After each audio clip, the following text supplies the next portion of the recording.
Hi everyone. In this video we are going to discuss about concept of equation and identity, and also we will talk about the important algebraic identities. So first we need to understand what is an equation and what is an identity and what is their difference, right? As we know, equation is actually a mathematical statement which is true on certain conditions and it has an equality sign. If we take an example like this is actually an equation, and this equation is true only for certain value of x. It's not true for any values of x. It's true for only one particular value of x. And if we solve this equation, what would be that value? Well, let's solve it quickly. It would be 5x and minus 3x is equal to 10, and from here we get 2x is equal to 10. That tells us x is equal to 5. So for this one particular value, this equation is true. So this mathematical statement that has an equality sign and it has two expressions on the left hand side and the right hand side, meaning on both sides of the equality sign, this is an equation and it is true only for a specific value of x. And because it is true for a particular value of x, this equation will be called conditional equation. So this is actually known as conditional equation. So let me write it down here. And this conditional equation is also generally known as just equation. We don't use the word conditional, we don't use that adjective, we just simply call it equation. So when somebody says equation, you know that they are talking about conditional equation. Now, is there something called an unconditional equation? Actually, yes. There is another type of equation. It is actually called identical equation or identity. And let's see what that is. So I'm going to take an example here. So here we have an example of an identical equation, and if you look at both sides, they ultimately evaluate to the same thing, and identical equations are true for any values of x, I mean any real values of x, right? So we can put any value, you will see that the left hand side and the right hand side, they will come out to be equal. Let's take a value. Suppose we take the value of x as maybe 3. Let's use 3, right? So if you use 3, the LHS would be okay when x equals 3. So I'm writing it down here. If x equals 3, LHS would be equals 5 times 3 minus 10, that would be 15 minus 10, and that is equal to 5. And how about the RHS, the right hand side? The right hand side will be 5 times then 2 times 3 minus 4 divided by 2, that will be 5 times we have 6 minus 4 divided by 2, that is 5 times 2 divided by 2, and that is equal to 5. So you see, we took a particular value x equals 3. We see that the left hand side and the right hand side, they are equal. Now let's try with another value. Suppose we are going to now try x equals 5 maybe. Let's say x equals 5. Let's see what happens. So if you try with x equals 5, then what would be the LHS? The left hand side will evaluate to, it would be 5 times 5 minus 10, that would be 25 minus 10, and that will be 15. And the right hand side RHS will evaluate to 5 times, then within parenthesis 2 times 5 minus 4 and whole divided by 2, that would be 5 times within parenthesis is 10 minus 4 whole divided by 2, that would be 5 times 6 divided by 2, that would be 30 divided by 2, and that is equal to 15. So you see, we tried with two different values of x, and in both the cases we are finding that the left hand side and the right hand side, they are coming out to be equal. So in the first example, the left hand side and right hand side became equal and the value was 5. In the second example, we have left hand side and right hand side coming out to be 15. So you can try with any values of x, you will see that the left hand side and the right hand side, they will be equal. So that is why this type of equations are called identical equation, because what we have on the left hand side and what we have on the right hand side, they are actually identical. Even though they may appear to be different, their look and feel might be slightly different, but actually they are identical. They are the same thing. There is basically no difference, right? So let me highlight this particular equation, which is called an identical equation. So this will be called an identical equation. Let me make a note here. So that type of equation is actually called identical equation or simply identity. Sometimes people might say, hey, do you know what an identity is in algebra? Yes, identity is nothing but an identical equation which is true for any value of the unknown variables in the equation, right? So now I hope you have a clear understanding of what is a conditional equation and what is an identical equation is. Now with that, we are going to discuss a few very important algebraic identities that we must remember because they come in very handy while factorizing factorizing or while doing calculus, while solving equations, we use them a lot. So let's start our discussion on the important algebraic identities. We're going to begin with a plus b whole squared. So suppose you have a binomial expression, you multiply it by itself twice. So that would be a plus b times a plus b, which is a plus b whole squared. And it is like this. So a plus b whole squared, this is actually equal to a squared plus 2ab plus b squared. Similarly, we have a minus b whole squared, which is equal to a squared minus 2ab plus b squared. The first one can also be written as a minus b whole squared plus 4ab, and the second one also can be written as a plus b whole squared minus 4ab. And from those two, you can clearly see that if we have to find out the value of a squared plus b squared, then what will be the value? Well, if we are given a plus b and ab, then I can use this trick, right? So this will be actually a plus b whole squared minus 2ab, because a plus b whole squared is a squared plus 2ab plus b squared, and if I simply retain the a square and b square, and if I subtract 2ab, then that gives me a square plus b square. So this is nothing but a plus b whole squared minus 2ab. And similarly, we can also say that this is also equal to a minus b whole squared plus 2ab. Now let's talk about this other expression, other binomial expression, where one term is the reciprocal of the other one. So suppose we have a plus 1 by a. So we have two terms here. One is the reciprocal of the other one. And if we do whole square of this, what will happen? Well, it will follow the same identity like a squared plus 2ab plus b squared. However, there will be slightly one little difference here. It will just look different, but ultimately it's the same thing. So this should be a squared plus 2 times the first term and the second term plus the second term squared. And this will evaluate to a squared plus 1 by a squared plus 2. And also let's try the a minus 1 by a whole square. That will be equal to a square minus 2 times a times 1 by a plus 1 by a whole square, and that can be written as a squared plus 1 by a squared minus 2. And then each of them also can have another form which will look like this. So now I'm going to write it here. We can also write the first one right here as a minus 1 by a whole squared plus 4. And then the second one can be written as a plus 1 by a whole squared minus 4. And from these two, we can say a squared plus 1 by a squared, that will be equal to a plus 1 by a whole squared minus 2. If we subtract 2, then we will be left with a squared plus 1 by a squared. Similarly, we can say that this can also be written as a minus 1 by a whole squared plus 2. Now here is another interesting one. If we say, okay, a plus b whole squared minus a minus b whole squared, we are going to be left with 4 times ab. This is another important one. And also if we say a plus b whole squared plus a minus b whole squared, we will be left with 2 times of a squared and 2 times of b squared. So it would be 2 times of a squared plus b squared within parenthesis.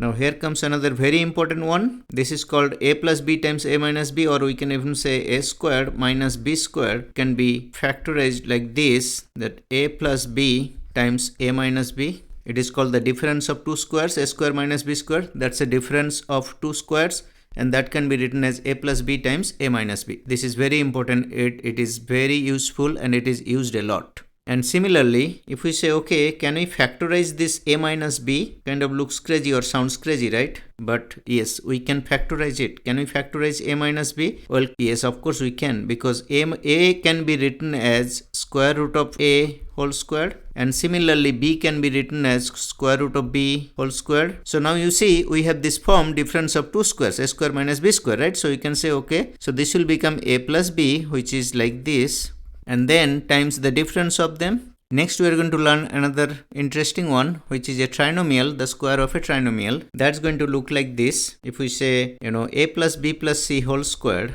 how is it going to look like? Well, it will come out to be a squared plus b squared plus c squared plus 2 times ab plus 2 times bc plus 2 times ca, which can be written as, also it can be written as, next we are going to try the cube of binomials. Let's say a plus b whole cubed, that will be equal to, which can also be written as, and from here we can also say that a cubed plus b cubed can be written as, right? Now let's talk about the cube of difference, which is a minus b whole cubed, and it can be written as, also it can be written like this, and from here we can say a cubed minus b cubed is equal to, also there is a way to factorize a cube plus b cubed and a cubed minus b cubed, and they're going to look like this. I'm going to write it here. So is there a way we can factorize a plus b Let's try that. So a plus b can be written as a to the power 1/3, meaning cube root of a whole cubed plus cube root of b whole cubed. So when you say cube root of a whole cubed, that essentially becomes a, and cube root of b whole cubed, that is also b. So it's exactly same as a plus b, but we're writing it in form of a,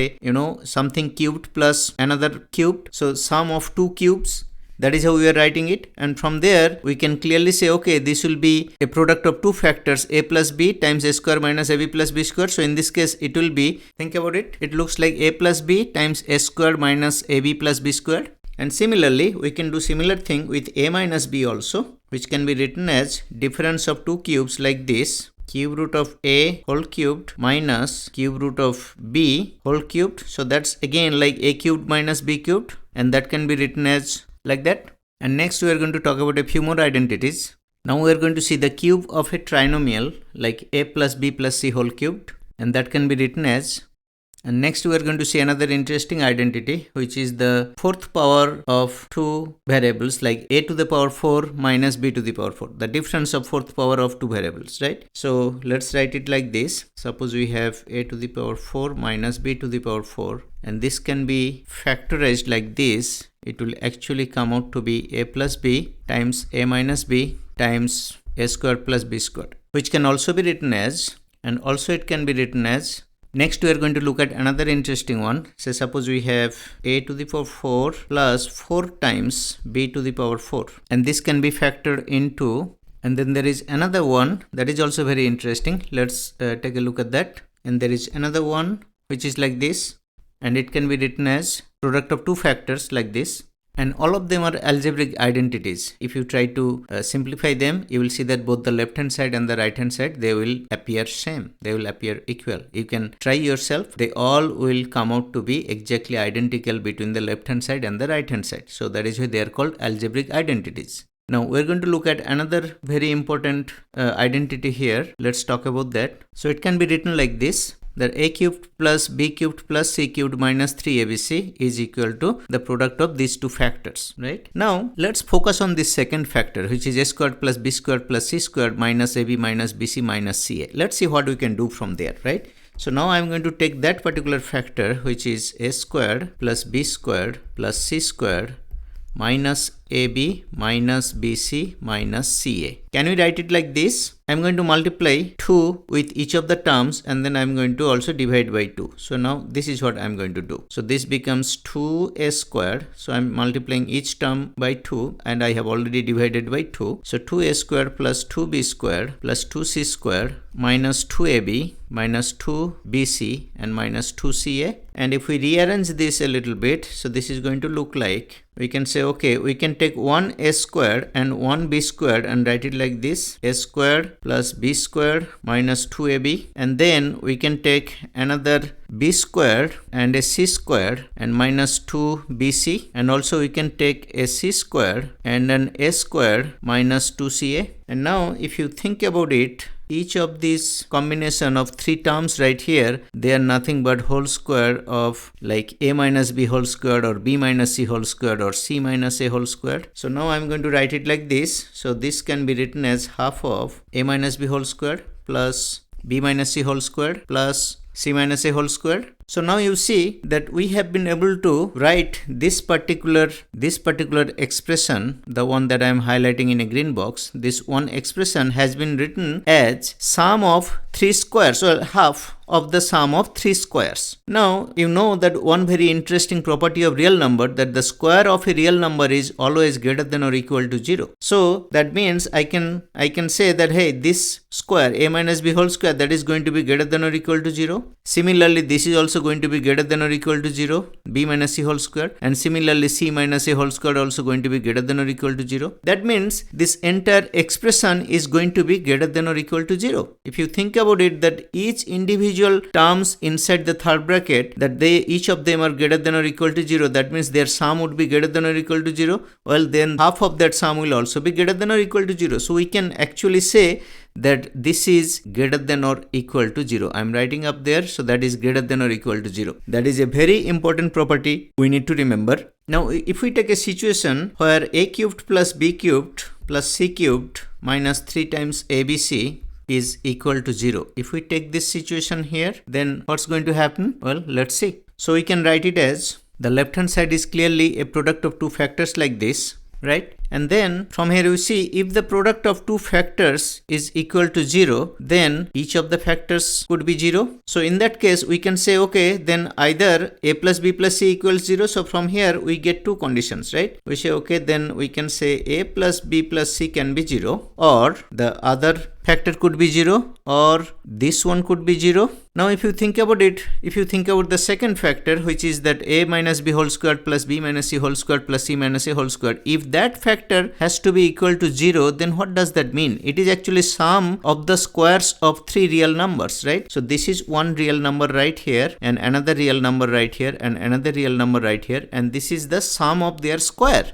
Now, square of a real number can never be negative. It can be 0 or positive. But because their sum is 0, then each of those real numbers must be equal to 0. So, I am going to write it like this. So, each of them will be equal to 0. That is the only situation when the sum of their square could be equal to 0. So, from here we are seeing that, hey, sum of the squares of three real numbers equal to 0. That means each of the real number must be equal to 0. Then only their sum of their square can be equal to 0. Otherwise, it will always be greater than 0, right? If it was not 0, it would be greater than 0. It can never be less than 0. So, because it is 0, each of them has to be 0. Now, from here, what do we get? Well, from here, we can say, okay, then if a minus b is equal to 0, then obviously a is equal to b. Similarly, here, if b minus c is equal to 0, that means b is equal to c, and c minus a equals 0, that means c is equal to a. And from here, we can say, okay, then definitely a and b and c, they all are equal. And this is extremely important. Let's make a note of this. So we have two conditions here. Either a, b, c, they are all equal, or the sum of a, b and c is equal to 0 when a cubed plus b cubed plus c cubed minus 3abc is equal to 0. Or even you can remember it like this, that this can also be written as a cubed plus b cubed plus c cubed is equal to 3abc. So this is possible only when a plus b plus c is equal to 0 or a equals b equals c. Those are the only two situations when a cubed plus b cubed plus c cubed will be equal to 3 times abc. I hope it is clear up to this point. Now let's take an example. I'm going to take an example on this particular concept here, and our example is like this. We have to find out the value of this expression. Now if you look at it, it looks kind of crazy. I mean, if you have to remove all the parentheses and simplify it, it will be a lot of work, right? You have to pretty much, expand each of those cubes there in the numerator. And then in the denominator again, you have to, multiply all of them. And that's going to take a little time, right? Instead of going into all of that, let's try to look at it in a simple, different way, right? Can we assume that a minus b is equal to lowercase a? I'm just going to make an assumption, right? So let's assume that a minus b, let's assume that to be lowercase a. Similarly, b minus c, let's assume that it is lowercase b. And similarly, c minus a, let's assume that it is lowercase c. Now with that assumption, what do you see? If we add them, you see their sum will be, so from here can we say that a plus b plus c will be equal to, right? And now if you carefully look at it, you will see that the positive a and the negative a, they will cancel each other. Negative b, positive b will cancel each other. Similarly, negative c, positive c will cancel each other. That means we are going to get 0. And that's excellent. So now we have a plus b plus c equals 0, right? Now if a plus b plus c equals 0, we just learned that a cubed plus b cubed plus c cubed will be equal to 3 times abc. So this is fantastic. Now let's use that idea here, right? So if a plus b plus c equals 0, then we can say, okay, then a cubed plus b cubed plus c cubed will be equal to 3 times abc. And now in our original expression here, if you imagine this to be a, I'm just simply writing it right here. So I'm writing like a right here. So this is like a cubed, and then plus this is like b cubed, right? And then this is like c cubed. And then in the denominator we have a times b times c. So now we are going to simplify our original equation or original expression like this, that our original expression now going to look like a cubed plus b cubed plus c cubed in the numerator, and then in the denominator we have a times b times c. Now from here, can we say that, so from this assumption we have been able to derive this already, that a cubed plus b cubed plus c cubed is equal to 3abc. So I'm going to use that value now. You see this particular value right here in the green box right here. I'm going to use that value, that a cubed plus b cubed plus c cubed is equal to 3abc. That's what I'm going to use here. So in place of a cubed plus b cubed plus c cubed in the numerator, can I write it as 3 times a b c? And then in the denominator we have a times b times c. So this comes out to be just 3, because this a and a, they will cancel each other, b will also cancel each other, and the c and c, they will also cancel each other. So ultimately our result is 3. So the value of that expression is actually 3. So a number 3 can be written in such a crazy looking way, but if you know this particular identity, that when a plus b plus c equals 0, then we can say a cubed plus b cubed plus c cubed is equal to 3abc. And if we know that, then we can easily solve this type of crazy looking expression. I hope everything made sense so far. Thank you for watching. See you in the next video.